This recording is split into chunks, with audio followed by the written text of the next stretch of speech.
আসসালামু আলাইকুম। দেখেন আমার ভাতিজা শাকিল কীভাবে ঝাঁকি জাল দিয়ে মাছ মারছে। এবং এই আশ্বিন মাসে এই নদীর পাড় দিয়ে অনেক মাছ পাওয়া যায় এবং খুব সুস্বাদু মাছ।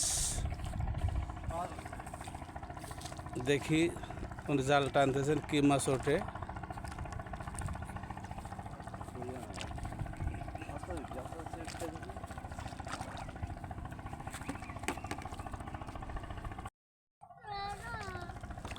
দেখি কী মাছ উঠছে, দেখি। নিচে নামো, নিচে নামো। দেখতেছি অনেকে যে এই পুতুল মাছ এবং রিটা মাছের বাচ্চা। দেখেন কত সুন্দর মাছ পাওয়া গেছে। এই যে আমার শোয়েব মামু দেখতেছে এবং দূর দূরান্ত থেকে অনেক লোক আসছে মাছ দেখার জন্য। যদি আমার এই ভিডিওটি ভালো লাগে, লাইক কমেন্ট শেয়ার দিয়ে অবশ্যই আমার পাশে থাকবেন। সবাইকে অসংখ্য ধন্যবাদ।